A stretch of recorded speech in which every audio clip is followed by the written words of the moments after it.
माघ 15 गतेबाट विद्यालय बन्द गर्ने शिक्षा मन्त्रालयको निर्णय। विदाकै अवधिमा 12 देखि 17 वर्षसम्मका विद्यार्थीलाई खोप उपलब्ध गराउन सिसिएमसीको सिफारिस। कोरोना संक्रमण बढेसँगै बैंक तथा वित्तीय संस्थाहरूलाई राष्ट्रिय बैंकको सर्कुलर सेवाग्राहीको भिडभाड नहुने गरी सेवा प्रवाह गर्न निर्देशन। गैर कानुनी रूपमा विद्युतीय सामग्री राखेको अभियोगमा म्यानमारकी नेत्री सुकीलाई 4 वर्षको जेल सजाय।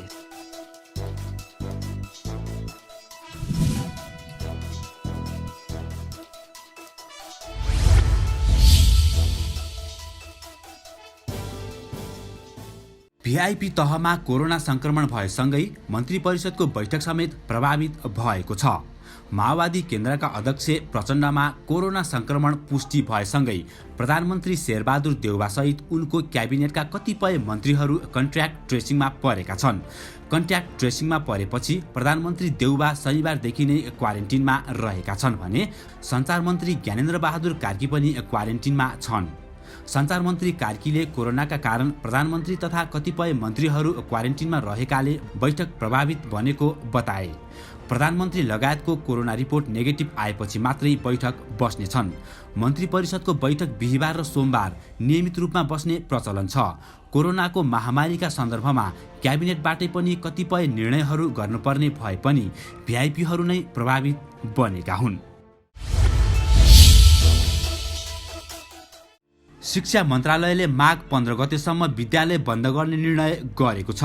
मन्त्रालयको सचिव स्तरीय बैठकले कोभिड-19 सङ्कट व्यवस्थापन समन्वयन केन्द्र सिसिएमसीको सिफारिसलाई कार्यान्वयनमा लैजाने निर्णय गरेको हो। सिसिएमसीको हिजोको बैठकले वार्षिक बिदामा मिलान हुने गरी माघ 15 सम्म विद्यालय बन्द गर्न शिक्षा मन्त्रालय समक्ष सिफारिस गरेको थियो। बिदाकै अवधिमा 12 देखि 17 वर्षसम्मका विद्यार्थी र 18 वर्षभन्दा माथिका सबै उमेर समूह र पूर्ण खोप लगाउन बाँकी शिक्षक कर्मचारी तथा अभिभावकलाई खोप उपलब्ध गराउन पनि सिफारिस गरिएको छ। विद्यालय बन्दको मोडालिटी सहित पूर्ण जानकारीको सूचना मन्त्रालयले जारी गर्ने तयारी गरेको छ। विश्वविद्यालय र शैक्षिक प्रतिष्ठानका पूर्व निर्धारित सेमेस्टर र वार्षिक परीक्षा जनस्वास्थ्य र सुरक्षाका मापदण्ड पालना हुने गरी सञ्चालन, परीक्षा केन्द्रमा मास्क र सेनिटाइजरको प्रयोग र भौतिक दूरीको प्रावधान कडाइका साथ परिपालन गराउने व्यवस्था मिलाउने शिक्षा मन्त्रालय समक्ष सिफारिस गरिएको थियो। आगामी माघ 12 गतेदेखि हुने राष्ट्रिय सभाको निर्वाचनका लागि निर्वाचन आयोगले आचार संहिता लागू गरेको छ। आयोगले आजदेखि कायम हुने गरी राष्ट्रिय सभाको निर्वाचनका लागि आचार संहिता लागू गरेको हो।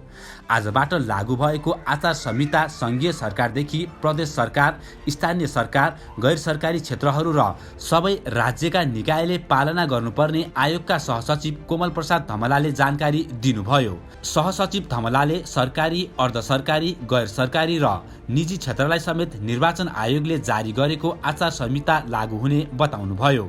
उहाँका अनुसार निर्वाचन आयोगले आफ्नो कानुनी दायित्व निर्वाह गर्नको लागि पनि निर्वाचनको समयमा आचार संहिता लागू गर्नुपर्ने हुन्छ। नेपाल मेडिकल काउन्सिलले चिकित्सकको नाम दर्ता परीक्षा लाइसेन्सको नतिजा सार्वजनिक गरेको छ। काउन्सिलले आइतबार सार्वजनिक गरेको नतिजा अनुसार लाइसेन्स परीक्षामा आधाभन्दा बढी चिकित्सक अनुत्तीर्ण भएका छन्। पुस 22 देखि 25 गतेसम्म एमबीबीएस र बीडीएस गरी 2154 जनाले लाइसेन्स परीक्षा दिएकामा 1048 जना मात्रै उत्तीर्ण भएका छन् भने 1106 जना अनुत्तीर्ण भएका छन्।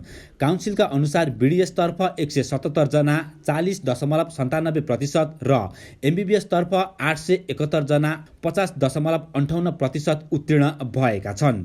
काउन्सिलका अनुसार एमबीबीएस तर्फ 1734 जनाले आवेदन दिएका थिए भने 12 जना अनुपस्थित रहेका र बीडीएस तर्फ 435 जनाले आवेदन दिएकोमा 3 जना अनुपस्थित भएका थिए। काउन्सिलले परीक्षाको नतिजा चित्त नबुझेमा 35 दिनभित्र पुनः योगका लागि आवेदन दिन सकिने जनाएको छ।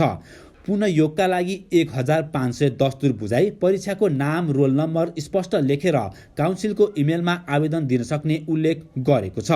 पूर्ण योगका लागि नेपाल एसबीआई ब्याङ्क, नेपाल राष्ट्रिय वाणिज्य ब्याङ्क मध्ये एउटा ब्याङ्कमा काउन्सिलको खाता नम्बरमा जुनसुकै माध्यमबाट दस्तुर बुझाउन सकिने काउन्सिलले जनाएको छ। कोभिड-19 को संक्रमण फैलिन थालेपछि नेपाल राष्ट्र बैंकले बैंक तथा वित्तीय संस्थाहरूलाई सतर्कता अपनाउन आग्रह गरेको छ। केन्द्रीय बैंकले आज एक निर्देशन जारी गर्दै सेवाग्राहीको भिडभाड नहुने तथा भौतिक दूरी कायम हुने व्यवस्था मिलाई सेवा प्रवाह गर्ने व्यवस्था मिलाउन भनेको हो। सेवा प्रवाहमा प्रत्यक्ष सम्पर्कमा रहने जनशक्ति तथा सेवाग्राहीमा संक्रमणको जोखिमलाई न्यूनीकरण गर्नु आवश्यक उपाय अवलम्बन गर्न राष्ट्र बैंकको निर्देशनमा उल्लेख छ।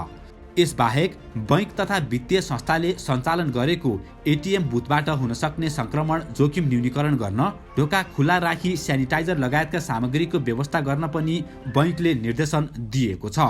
बैंक तथा वित्तीय संस्थाबाट सञ्चालन गरिने बैठक, गोष्ठी, सेमिनार, तालिम जस्ता कार्यक्रमहरूमा भौतिक दूरी कायम गर्ने वा यस्ता कार्यक्रम सकभर भर्चुअल माध्यमबाट गर्ने व्यवस्था मिलाउन पनि राष्ट्र बैंकले भनेको छ। म्यानमारको सैन्य अदालतले अपदस्थ नेत्री आङ सान सुकीलाई थप 4 वर्षको जेल सजाय सुनाएको छ। सुकीलाई गैरकानुनी रूपमा विद्युतीय सामग्री राखेको र कोभिड-19 को नियम उल्लङ्घन गरेको आरोप लगाइएको छ। यससँगै उनलाई करिब 1 दर्जन आरोप लगाइएको छ। आफूमाथि लगाइएको सबै आरोपहरू निराधार रहेको सुकीले बताउँदै आएकी छन्। सेनाको उक्त कदम अन्यायपूर्ण रहेको भन्दै व्यापक रूपमा निन्दा गरिएको छ। राजधानी सहर नेपिताउमा आज भएको मुद्दाको सुनवाईमा सञ्चार माध्यमलाई रोक लगाइएको छ भने सुकीका वकिललाई सञ्चार माध्यम र जनतासँग कुराकानी गर्नबाट रोक लगाइएको छ। यदि सबै आरोपमा दोषी ठहरिए सुकीलाई अन्ततः आजीवन जेल सजाय हुन सक्ने आंकलन गरिएको छ। यसअघि सुकीलाई पहिलो पटक डिसेम्बरमा दोषी ठहर गर्दै 2 वर्षको जेल सजाय सुनाएको थियो। गत वर्ष फेब्रुअरीमा सेनाले जननिर्वाचित सरकार अपदस्थ गर्दै सैन्य शासन कायम गरेको थियो। सैन्य कुपछि भएका विभिन्न हिंसात्मक प्रदर्शनमा हालसम्म 1400 भन्दा बढीको मृत्यु भइसकेको छ। त्यस्तै थुप्रै गाउँहरूमा सेनाले आक्रमण गरेर सर्वसाधारणको हत्या गरेको समाचारहरू बाहिर आएका छन्। म्यानमारमा मानव अधिकारको अत्याधिक उल्लङ्घन भएको भन्दै विभिन्न अन्तर्राष्ट्रिय मानव अधिकारवादी सङ्घ संस्थाले व्यापक निन्दा गर्दै आएका छन्।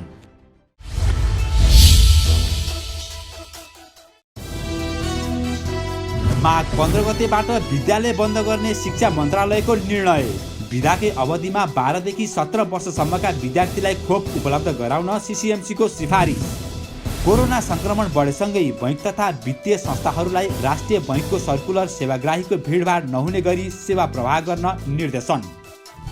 गैर कानुनी रूपमा विद्युतीय सामग्री राखेको अभियोगमा म्यानमारकी नेत्री सुकीलाई 4 वर्षको जेल सजाय।